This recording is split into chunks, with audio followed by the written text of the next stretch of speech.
Thank you very much. Thanks to the organizer for organizing this great conference, and especially to the speakers who persuaded you all that you should be testing. So I have a great ground to build on. So the title of my talk is Continuous Delivery 101, or how to deploy your application 10 times a day and don't lose a smile on your face. So a bit about myself. I started in pretty low-level programming, like C, C++ stuff. Discovered the internet a bit after that and moved to the Ruby world. And I have been pretty happy in the Ruby world, although I still enjoy low-level stuff. In 2009, I co-founded Render Text, a software consultancy. We did various things, mostly in Ruby. And in 2011, we created a Semaphore CI, which is a hosted continuous integration and deployment tool. And that was primarily inspired by the popularity of TDD and BDD in Ruby world, but also by the fact that most continuous integration tools at that time were pretty old and so 99. So I'm going to move forward to my talk. So what is continuous delivery? So maybe let's break the ground by asking how many of you do continuous delivery? So it's maybe like 10%. And I'm not sure if I missed, if someone asked, how many of you write tests? So it's maybe about 30%. That's great. So continuous delivery is pretty much a software which can be deployed at any time. And Mr. Martin Fowler was mentioned a few times today, and this definition is also by him. And what continuous delivery means for us pretty much is that our master branch is always green. And that also means a lot for our customers. It means that we can deliver software much faster in a more reliable way without stressing our team too much, and also our whole team would be happy. And what is the primary motivation for doing continuous delivery? Well, it's pretty much the same thing, and it takes into account the whole team, even the marketers, the managers, the stakeholders, and everyone in the team. And there is also a reason that software is moving faster than ever. For instance, tools like Docker didn't exist 2 years ago, and now everybody is talking about them, and not to mention microservices and so on. And also businesses in the web world are moving at very high speed. And if we don't want to go out of business, we just have to provide answers to the demands that our customers are making. So if they have a problem, we need to provide the solutions fast, or they will move on. And apart from all those good reasons, it's just very important for developers to ship and be happy. And that happiness is really important because, of course, we all want to love our jobs, and to love we just have to ship and provide value. And that value is important for customers and the whole team. And it feels just great if you deploy something after 3 days of work, or maybe a week of work. And I'm not even sure if you can be happy if you deploy something, some parts of code after 3 months of work for the first time. I'm not sure that there is a feeling of happiness. It's just a feeling of relief that it's finally shipped. So that brings us to releases. And in traditional software world, releases tend to be long. And let's say that one of these packages is 3 months of work. And after those 3 months, what you have to do is to run that huge release through a quality assurance team. And that process can be long. After that, there can be a pretty long list of bugs, and a bug crunch period can be also very long. And also, if you have this huge box of features, there is just a cognitive capacity of one person which can hold in his head about complexity of this.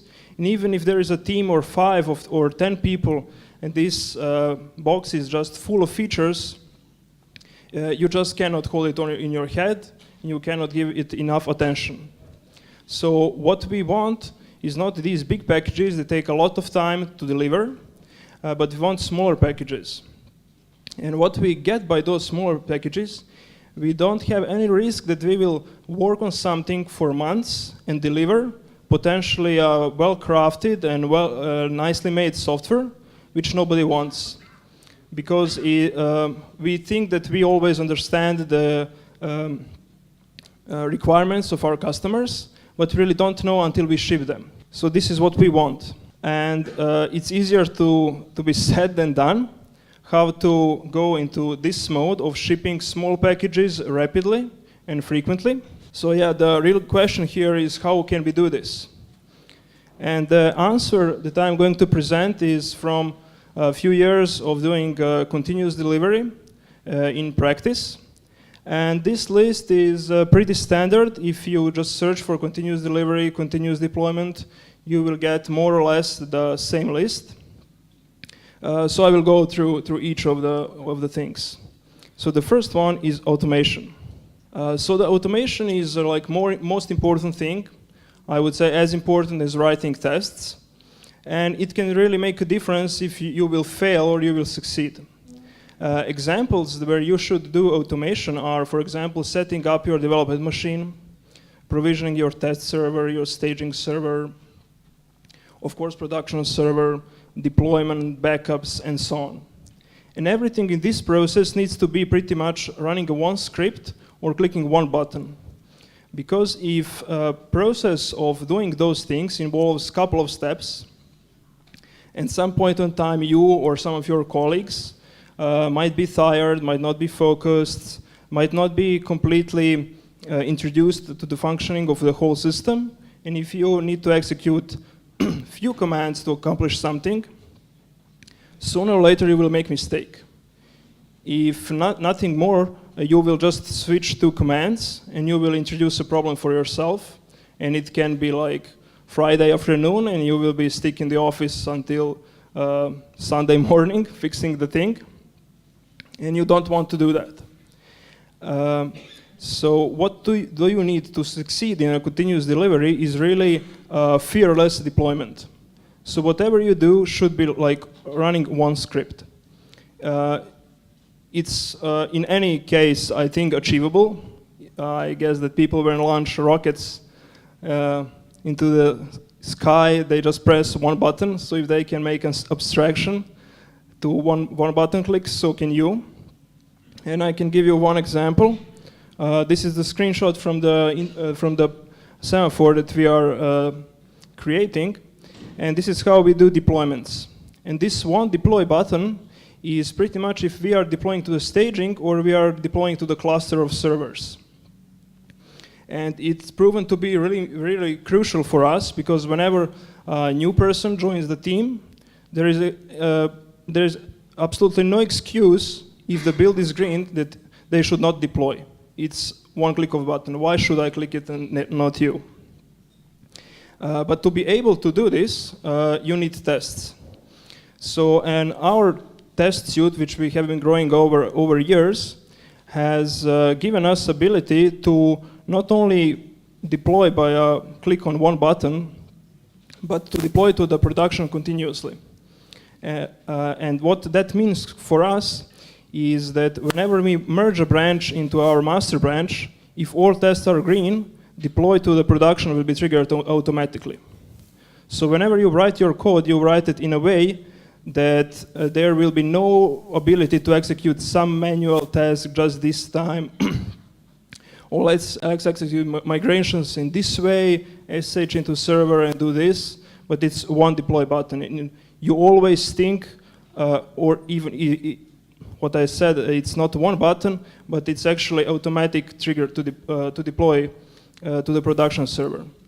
And this is something that we started doing like a few months ago, And we really regret that we haven't set up it previously. So whenever master is green, it goes to the production. Tests.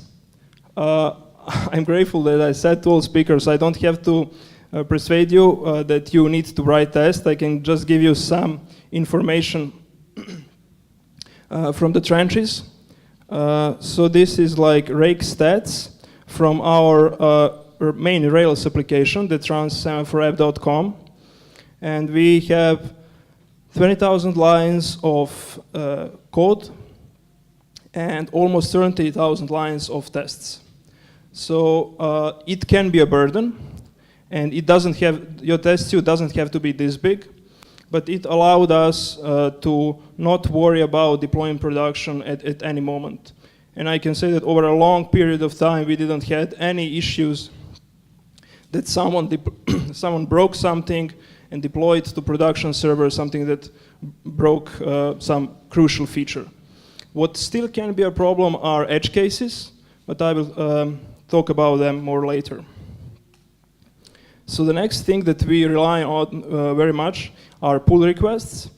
So I guess most of you, if you're not actively using GitHub, you use it at some point. So it's a feature that allows you to communicate with your fellow developers about the branch that you have created and you want to merge into master. And the really important thing about pull requests for us is that they should be opened pretty early. So if you start working on some feature and after maybe just 2 or 3 days, you should probably open a pull requests. If it's not maybe like some R&D project that will last for a couple of weeks and you can throw all the code away. Because there will be certainly some guys from your team who will be interested in giving you feedback, or they have more experience in the area of application that you are working on or with the technology that you are working on. So this example is just from maybe 2 or 3 months ago. So it's a pretty complex feature which allows users to SSH into their build machines to check on some issues that they are having with running their tests. And it was open well before it was finished. And since then, a lot of feedback from other guys came, and we just could improve drastically on that feature. The other important thing is that we never commit to the master branch. So for every smallest change, we create a new branch. And wherever you push a new branch to GitHub, on Semaphore, we create a new branch on Semaphore which tests all your builds. So you cannot really take much long without pushing, because somebody asks, oh, okay, you are not pushing your code, what are you working on? And if you push, we will get the results of your tests. And here, if you have a red branch for maybe a couple of days, or like a few dozens of red builds, that means that you maybe don't know what you are really doing. Because your goal throughout the development of your software should be to really keep near your green path. You cannot just change your database schema or something like that and break half of the application in, yeah, I will fix that in 4 weeks when time for shipping that feature approaches. The next feature, the next practice that we rely on very much are the feature flags. And what feature flags allows you is to ship your code to the production even before the feature is finished. One example that I can share, we just did last week, is we have a server page which lists Oriole deploys to a server. And we were working on a new design for that page, which is, yes, like a visual change, but also affects your workflows. And we pretty much ship that page in a parallel with existing design. So in order to do that, we created like a duplicate templates for that page. And to do that, to be able to do that, we created this experimental feature, which is just a screenshot from our admin interface. So we can just here create a feature, and that feature can be toggled if it will be visible for some users or for the general audience or not. So in case of that server page, we just disable it for the general audience, enable it for our team. We deployed it. We immediately saw some visual problems that we could solve by just expecting maybe in more detail on staging.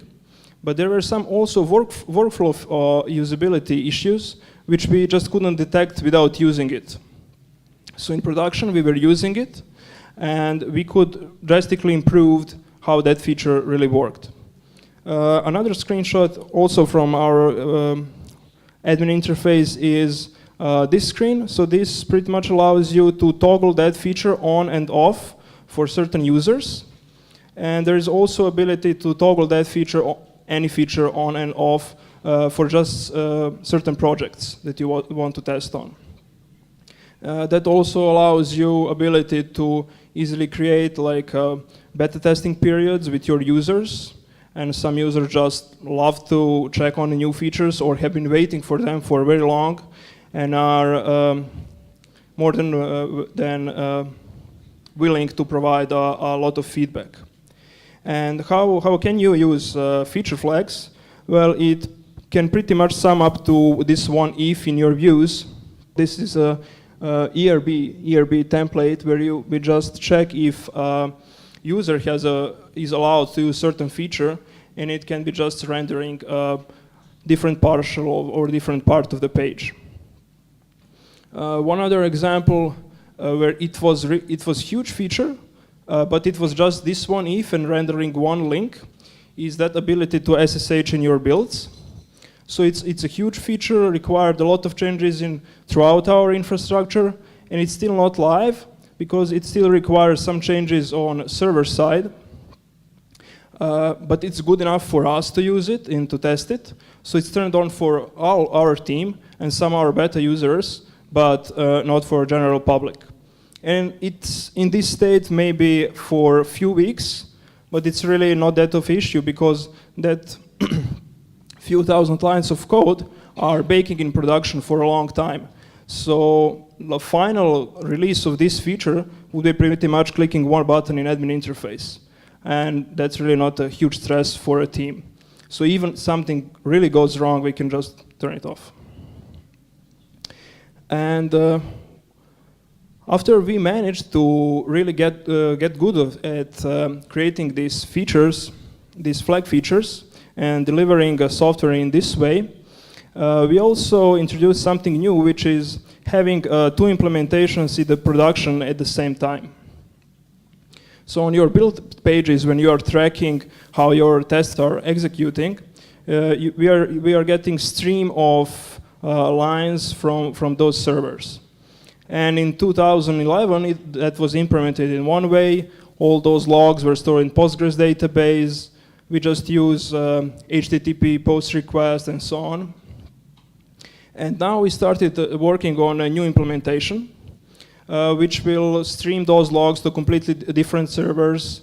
It will use CouchDB, so different storage engine and so on. And what are we doing with this feature is pretty much running it in production at the same time with this existing implementation.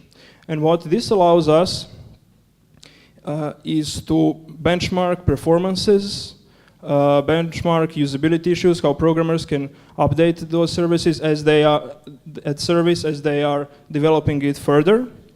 And we also use those feature flags from our admin interface for this feature, because if we, for example, notice that we have some performance issues or some bug is introduced there, we can just turn it off and hold the system was working correctly, but we don't have a burden of duplicating all that execution time in case of some performance issues. And of course, we don't ship all our features to production with feature flags. So it's very important, even after you deploy a feature or just deploy it by switching it on in admin interface, to continue to monitor your application. So monitoring is extremely important for continuous delivery or continuous deployment. So we have a number of tools that we are using to achieve that. And even if you just flip a flag in your admin interface, and perhaps feature was used for a few weeks, you should still monitor all your metrics. Because if you have maybe just a couple of dozen users who use some feature, it's really completely different if hundreds or thousands of users start using that feature. And software tends to behave quite differently. So if you have a huge test suite which nicely covers your code, there are still edge cases. And those edge cases have to be discovered by monitoring. So for instance, for us, this is a graph that represents how builds are running. And this is actually a Friday and nobody is really working. But if we see, we didn't really have issues, for example, by deploying something problematic, this goes down. But if parts of your infrastructure experience any kinds of problems, this graph will go down and you need to get alert. Of course, the next thing is just bug tracking. I'm sure that all of you use some kind of service. We use a couple of them and settle with getSentry. And we also use Libretto metrics, which is a really neat tool, and we ship a lot of metrics into that service. And we recently started introducing a practice that whenever someone from the team introduces any kind of feature, let's make an example, just a simple like star on something in the interface, you need to also provide metrics when you are deploying that feature. Or for example, user logins or anything. So you need to have a chart for your feature. And that can be really helpful to detect if something is broken in some edge case. So that's pretty much it. To sum up, continuous delivery and continuous deployment are really possible. Your whole team has to put their minds to it. If you work together and understand how great are the benefits, I'm sure that you can get there.